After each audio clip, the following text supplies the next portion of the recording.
Hello guys, मैं nine star classes YouTube channel में आपका स्वागत है, वेलकम है, खुशामदीद है। आज हम इस वीडियो के माध्यम से बताने वाले हैं 12th इंटरमीडिएट परीक्षा जो 2023 चल रहा है। इसमें 4 तारीख को हुए हिस्ट्री पेपर का, इतिहास का हम आंसर की बताने जा रहे हैं, जो बहुत ही मेहनत से हम आंसर की तैयार किए हैं। तो आप लोग इस आंसर की के माध्यम से पता कर सकते हैं कि हमको कितना ऑब्जेक्टिव में मार्क्स आ रहा है। तो आज हम बताएंगे आप लोगों को हिस्ट्री का सेट ए क्वेश्चन पेपर का आंसर की हम बताएंगे। तो आप हमारे इस चैनल में अगर नए हैं तो फटाफट हमारे इस चैनल को सब्सक्राइब कर दीजिए और वीडियो को लाइक कर दीजिए और दोस्तों को शेयर कर दीजिए ताकि वो भी अपने आंसर की मिला सकते हैं। तो फटाफट हम शुरू करते हैं आंसर की। उससे पहले हम आपको जानकारी के तौर पर बता दें कि इस चैनल के माध्यम से हम आपकी तैयारी क्लास 12 का होम साइंस हुआ, राजनीतिक शास्त्र हुआ और क्लास 10 का सोशल साइंस, उर्दू, हिंदी, इन विषयों का हम वीडियो अपलोड कर चुके हैं और चैप्टर वाइज आप वीडियो देख सकते हैं, उसकी बेहतर तैयारी कर सकते हैं। हिंदी व्याकरण, उर्दू ग्रामर सब की हम तैयारी करा चुके हैं। तो चलिए हम फटाफट शुरू करते हैं साथियों, इससे पहले कि आप अपने दोस्तों तक शेयर कर दीजिए। चलिए क्वेश्चन नंबर 1 की तरफ से बढ़ते हैं।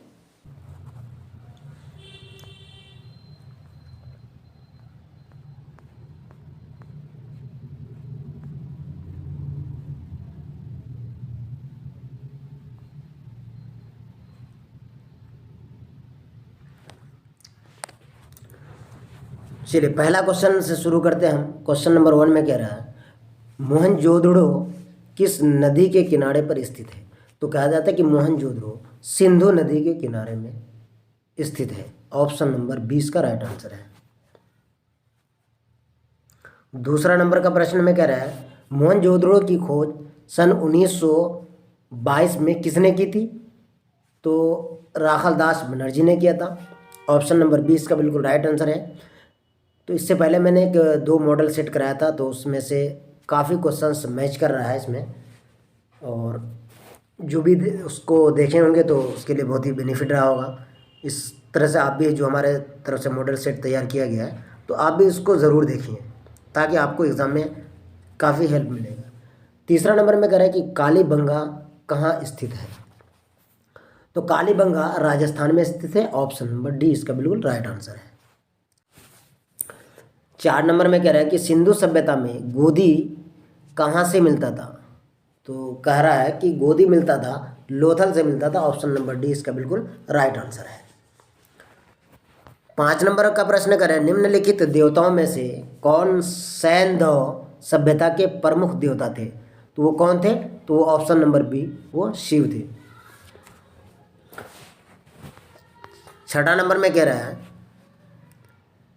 अशोक का संबंध किस वंश से था। तो अशोक का संबंध मौर्य वंश से था। ऑप्शन नंबर डी इसका बिल्कुल राइट आंसर है। 7 नंबर में कह रहा है कि मेगास्थनीज भारत में किसके दरबार में आया था।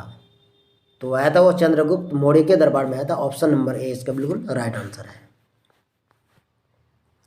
8 नंबर में कह रहे हैं कि महाभाष्य के लेखक कौन है। तो महाभाष्य के लेखक पतंजलि थे। ऑप्शन नंबर डी इसका बिल्कुल राइट आंसर है। 9 नंबर में कह रहा है कि प्रयाग प्रशस्ति का संबंध किस गुप्त शासक से है। तो समुद्रगुप्त से है। ऑप्शन नंबर 20 का राइट आंसर।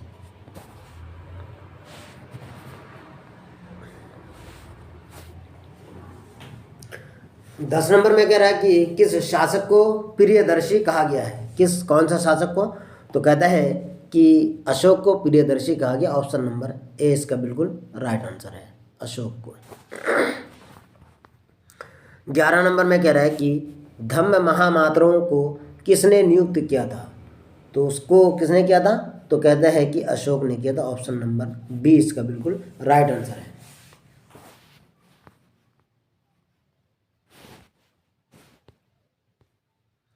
12 नंबर में कह रहा है कि महाभारत की रचना किस भाषा में हुई थी।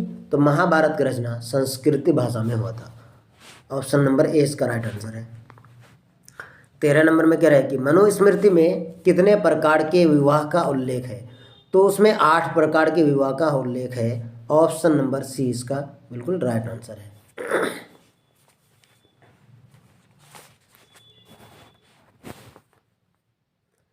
14 नंबर में कह रहा है महात्मा बुद्ध को ज्ञान की प्राप्ति कहाँ हुई थी? तो महात्मा बुद्ध को ज्ञान की प्राप्ति बोध गया में हुआ था। ऑप्शन नंबर सी इसका बिल्कुल राइट आंसर है।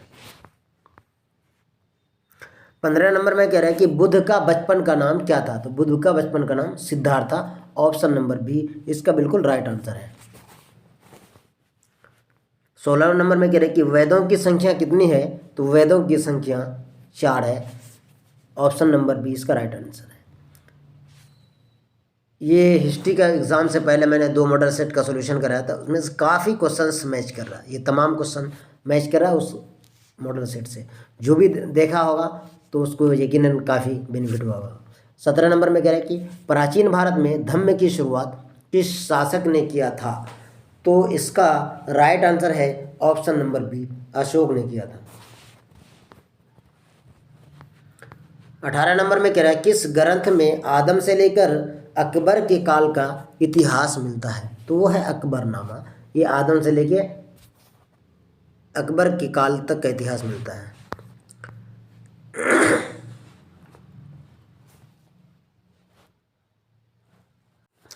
19 नंबर में कह रहा है कि आईने अकबरी में भूमि को कितने भागों में बांटा गया था? तो आईने अकबरी में लिखा है 4 भागों में भूमि को बांटा गया था उस दौर में।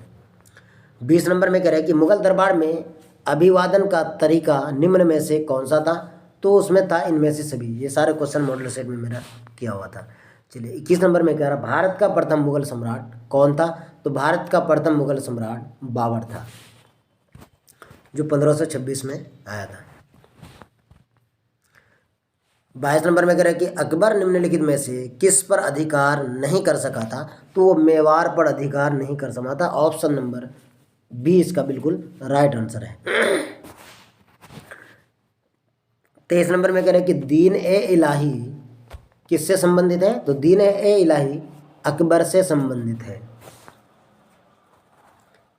24 नंबर में कह रहा है कि तुजुक ए बाबरी के लेखक कौन है? तो तुजुक ए बाबरी का लेखक अकबर है। ऑप्शन नंबर ए इसका राइट आंसर है। आप लोग देख रहे हैं कि इस क्वेश्चन को जो मैं सॉल्यूशन करा रहा हूँ तो ये वही कैंडिडेट है जो हमारे मॉडल सेट का सॉल्यूशन किया था, देखा था इस वीडियो को। तो ज़्यादातर उसका सही टिक किया हुआ है और वो कह रहे कि 50 में 50 मेरा, तो उसमें से 2-3 क्वेश्चन उसका मिस हो गया है। चलिए 25 नंबर में कह रहा है कि आलमगीर के नाम से कौन सा मुग़ल बादशाह जाना जाता है? तो औरंगजेब रहमतुल्लाह अलैह को रहमतुल्लाह अलैह को आलमगीर के नाम से जाना जाता था। ऑप्शन नंबर 20 का राइट आंसर है। 26 नंबर में कह रहा है कि मुग़ल प्रशासन में जिले को किस नाम से जाना जाता था? तो मुग़ल प्रशासन में जिले को सरकार के नाम से जाना था। ऑप्शन नंबर सी इसका बिल्कुल राइट आंसर है। 27 नंबर में कह रहा है हम्पी को यूनेस्को द्वारा विश्व पुरातत्व स्थल किस वर्ष घोषित किया गया था? यानी कौन सा वर्ष था वो? तो है 1986 ईस्वी में। ऑप्शन नंबर डी इसका बिल्कुल राइट आंसर है। 28 नंबर में कह रहा है कि तेनालीराम का संबंध किस साम्राज्य से है? तो तेनालीराम का संबंध था विजयनगर से था। ऑप्शन नंबर ए इसका बिल्कुल राइट आंसर है। 29 नंबर में कह रहा है कि हरिहर एवं बुक्का ने कब विजयनगर साम्राज्य की स्थापना की थी? तो 1336 ईस्वी में किया था उसने, 1336 ईस्वी में। ऑप्शन नंबर 20 का बिल्कुल राइट आंसर है। नानक का जन्म स्थान कहाँ है? तो नानक का जन्म स्थान तलवंडी है। ऑप्शन नंबर डी इसका बिल्कुल राइट आंसर है। वल्लभाचार्य का जन्म कहाँ हुआ था? तो वल्लभाचार्य का जन्म चंपारण में हुआ था, लेकिन यहाँ आंसर नहीं दिया उसका सही। तो इस क्वेश्चन का सर्च किया कि किताब में स्टडी किया गया तो वल्लभाचार्य का जन्म स्थान असल में अगर है तो वो कहाँ है? वो चंपारण में है, जो एक जगह है बिहार, तो वहीं हुआ था। जो इसका आंसर हमको गलत लग रहा है तो यहाँ आप इसका आंसर कमेंट बॉक्स में ज़रूर कमेंट करेंगे कि वल्लभाचार्य का जन्म आखिर कहाँ हुआ था। इन ऑप्शनों में से मुझे कोई समझ में नहीं आ रहा है, लेकिन सही ऑप्शन किताब में है चंपारण, जो बिहार में पड़ता है। चलिए 32 नंबर कह रहा है निज़ामुद्दीन औलिया की दरगाह कहाँ है। तो इसको सबको पता है, आसान क्वेश्चन है, दिल्ली में है निज़ामुद्दीन औलिया का दरगाह। किताबुर रहला में किसका यात्रा वृत्तांत मिलता है। तो इब्न बतूता का वृत्तांत मिलता है, जो 1333 ईस्वी को भारत आया था और वो अपना ज़िंदगी भारत में 8 साल गुजारे थे वो इब्न बतूता। चलिए अगला प्रश्न है मध्ययुगीन यात्रियों का सरताज किस यात्री को कहा जाता है। तो वो मार्को पोलो को कहा जाता है। ऑप्शन नंबर 20 का बिल्कुल राइट आंसर है। अगला है इब्न बतूता किस शासक के शासनकाल में भारत आया था। तो मोहम्मद बिन तुगलक के शासनकाल में भारत आया था। 36 नंबर का प्रश्न है फ्रांसिस बुकानन कौन था। तो वो एक सर्वेक्षक था। Option number D.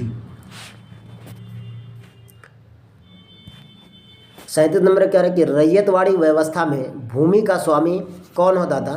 तो रैयतवाड़ी व्यवस्था में ये भूमि का स्वामी किसान होता था। ऑप्शन नंबर सी इसका राइट आंसर है। साथियों अब तक जो हमारे इस वीडियो को लाइक नहीं किया तो फटाफट लाइक ज़रूर कीजिए और अपने कमेंट बॉक्स में अपना कमेंट आपको कैसा लग रहा है तो ज़रूर कमेंट कीजिएगा, ताकि आप इससे हमें को खुशी होगी कि आप हमारे इस वीडियो को देख रहे हैं। 38 नंबर में कह रहे हैं कि सिद्धू कान्हू ने किसका नेतृत्व किया था। सिद्धू कान्हू ने किसका नेतृत्व किया था। तो वो संथालों का नेतृत्व किया था। ऑप्शन नंबर ए इसका राइट आंसर है। रानी लक्ष्मीबाई को और किस नाम से जाना जाता था। तो रानी लक्ष्मीबाई को मणिकर्णिका के नाम से भी जाना जाता था। ऑप्शन नंबर सी इसका बिल्कुल राइट आंसर है। यानी उसका असल नाम मणिकर्णिका ही था, लेकिन विवाह के बाद उसको रानी लक्ष्मीबाई के नाम से जाना जाने लगा।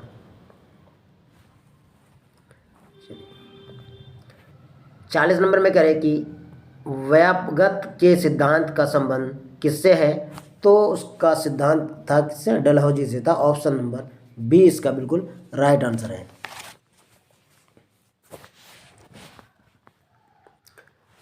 सन 1857 के विद्रोह को किसने राष्ट्र विद्रोह कहा है।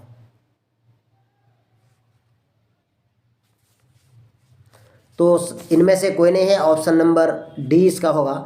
और उसका विद्रोह का असल व्यक्ति कौन थे। वो बेंजामिन और डिज़रायली थे, ब्रिटेन के रूढ़िवादी दल के एक नेता थे, जो इनमें से नहीं है।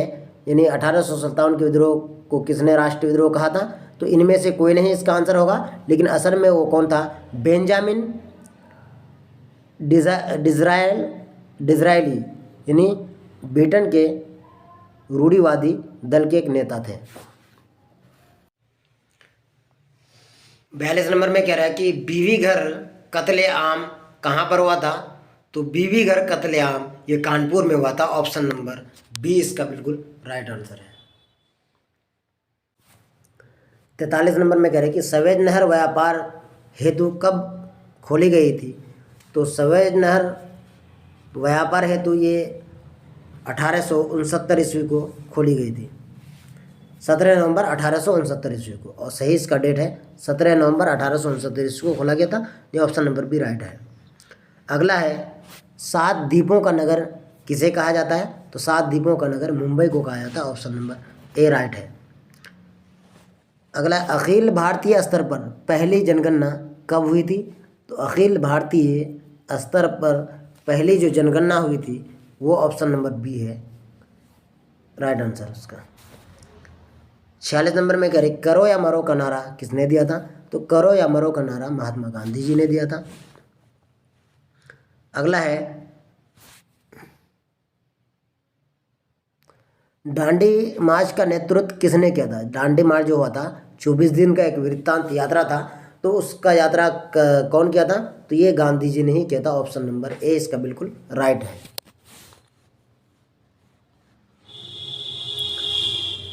अगला है, कह रहा है कि चंपारण आंदोलन किस वर्ष हुआ था? तो सन 1917 ईस्वी को हुआ था। जो आप लोगों को पता है, नील की खेती से संबंधित यह आंदोलन हुआ था। 50 नंबर में कह रहा है कि महात्मा गांधी के बचपन का नाम क्या था? तो महात्मा गांधी के बचपन का नाम था मोनिया। ऑप्शन नंबर बी इसका बिल्कुल राइट है। प्यार से उसको मोनिया कहते थे।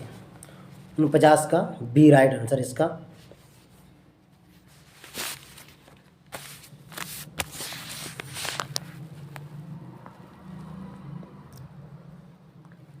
पचास नंबर में कह रहे हैं कि गांधी जी ने असहयोग आंदोलन किस वर्ष आरंभ किया था?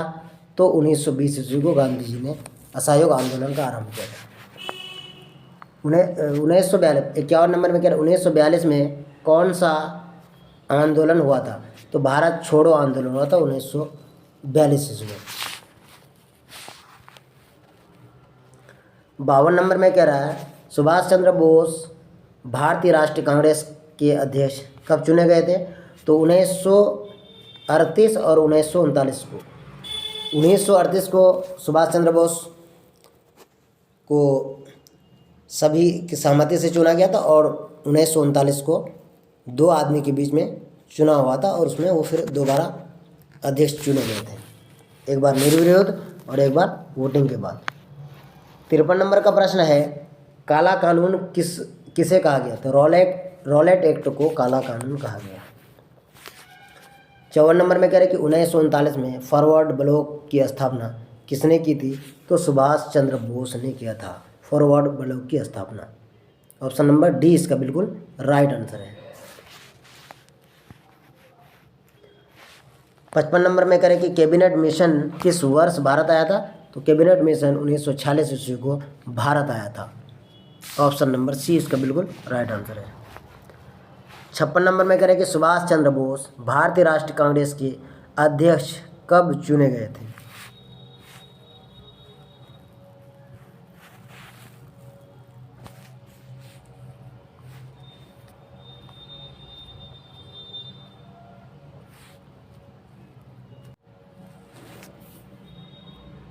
छप्पन नंबर में कह रहा है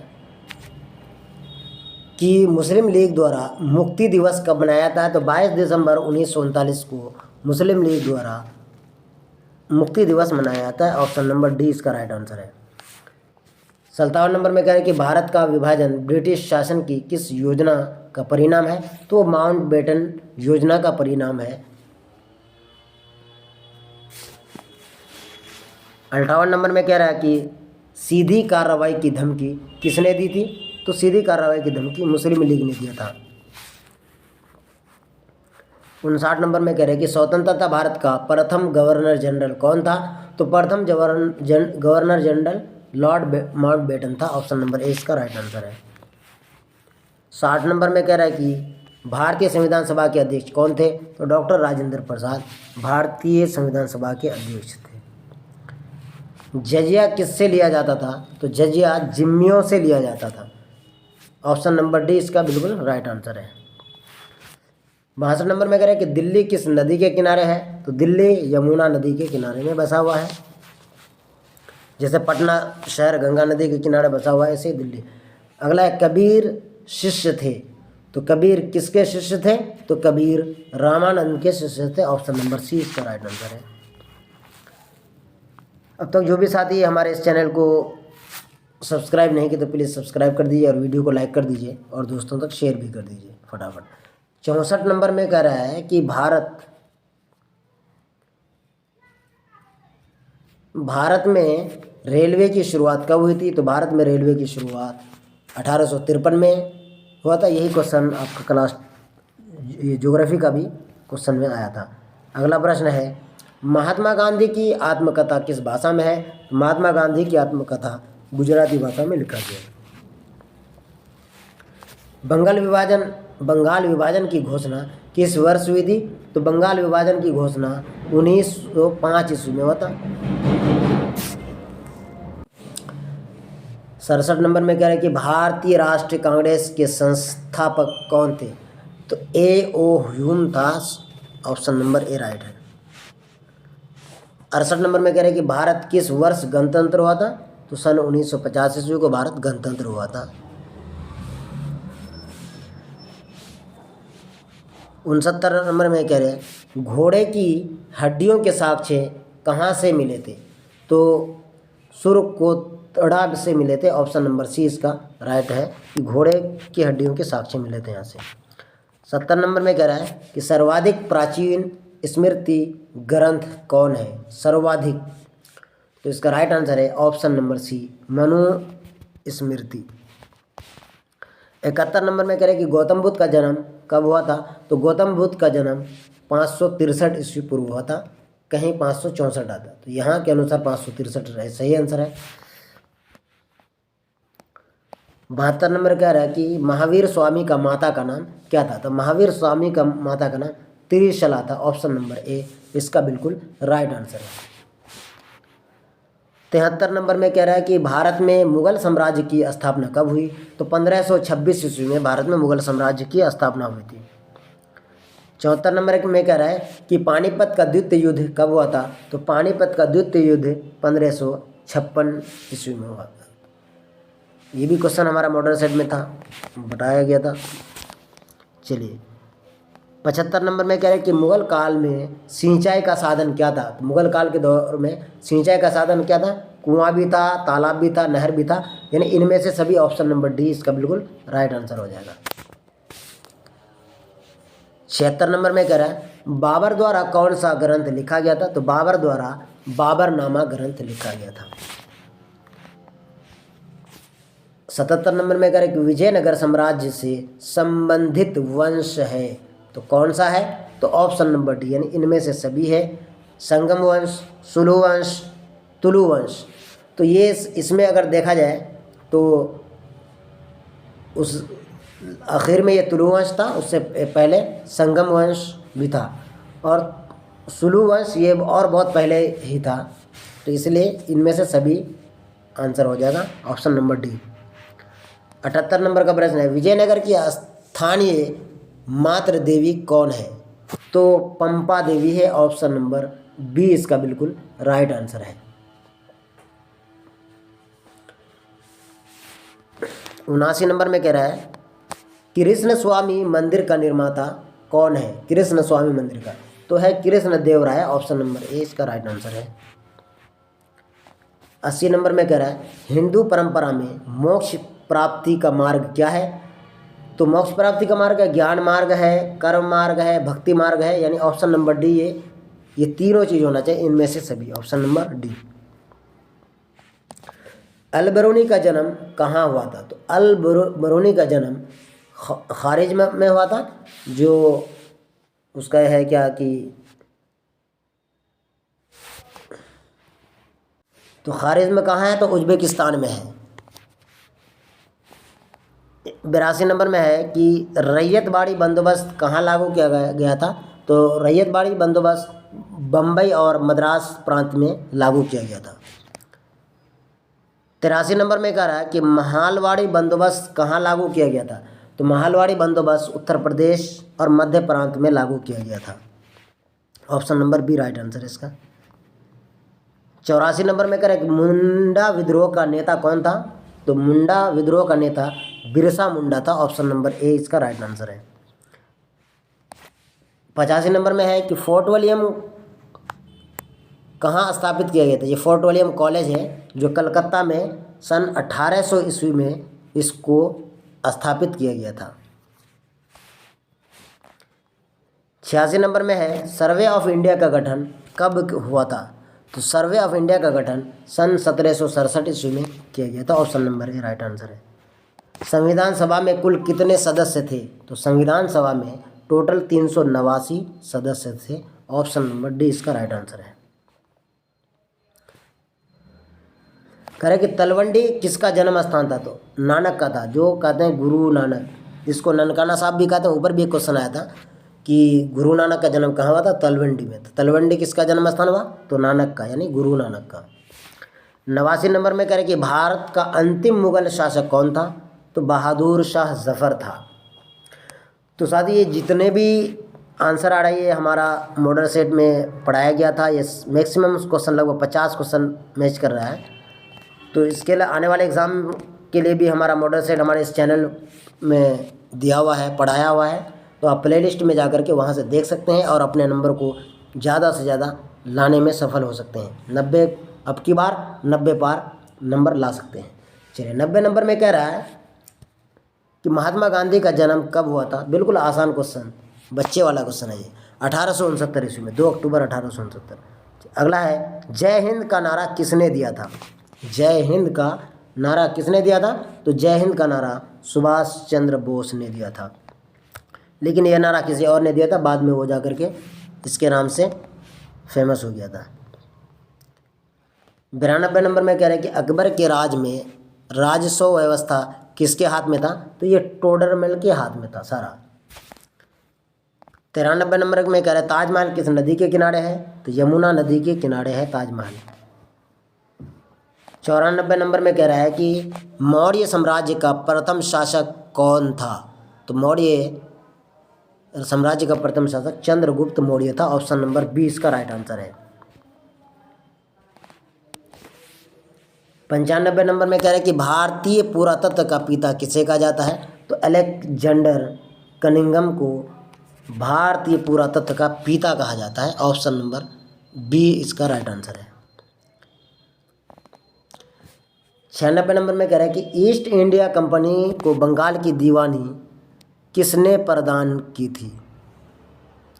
तो ऑप्शन नंबर सी शाह आलम द्वितीय ने प्रदान किया था।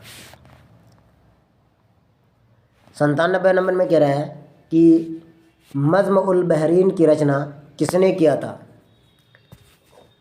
तो इसका रचना किया था option number C Dara Shikoh ने।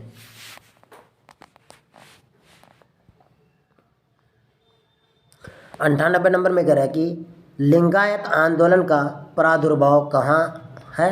तो ये है कर्नाटका में। ऑप्शन नंबर बी इसका राइट आंसर है। 99 नंबर में कह रहा है कि इब्न बतूता कितने वर्षों तक भारत में रहा। तो इब्न बतूता 8 वर्ष तक भारत में रहा था। 100 नंबर और ये आखिरी प्रश्न है साथियों। आपने देखा कि ये जो क्वेश्चन हम सॉल्यूशन कर रहे हैं, ज़्यादातर क्वेश्चन वही सही हो रहा है जो उसमें टीक मढ़ा हुआ था। तो इसकी तैयारी बहुत ही बेहतरीन था, इसलिए कि ये तैयारी हमारे चैनल के माध्यम से ही किया था। जो मॉडल सेट जो हमने पढ़ाया था उसी को देख करके आप अगर यकीन नहीं हो रहा तो आप हमारे इस प्लेलिस्ट में जा कर के हिस्ट्री का मॉडल सेट और जो भी हम पढ़ाए हैं ऑब्जेक्टिव क्वेश्चंस आप वहाँ से भी देख सकते हैं। तो ये यकीन हो जाएगा कि यकीनन इस तरह की पढ़ाई कराया गया है। तो चलिए अब हम आप लोगों को कह देते हैं कि आप हमारे चैनल में बचे हुए जो सब्जेक्ट है उसकी तैयारी कर सकते हैं। ख़ास करके क्लास 10th वालों के लिए एक मैसेज है कि वो हमारे इस चैनल के माध्यम से उर्दू, हिंदी और सोशल साइंस का बेहतरीन से तैयारी कर सकते हैं और बहुत सारे वीडियो अपलोड है। तो जो भी आपके अपने हैं उसको आप शेयर कर दीजिए ताकि उसकी भी तैयारी अच्छी खासी हो जाएगी। तो इसका आखिरी और अंतिम क्वेश्चन है ऑप्शन नंबर बी इसका बिल्कुल राइट आंसर है। Option number B 1817 lottery committee का गठन 1817 ईस्वी को हुआ था।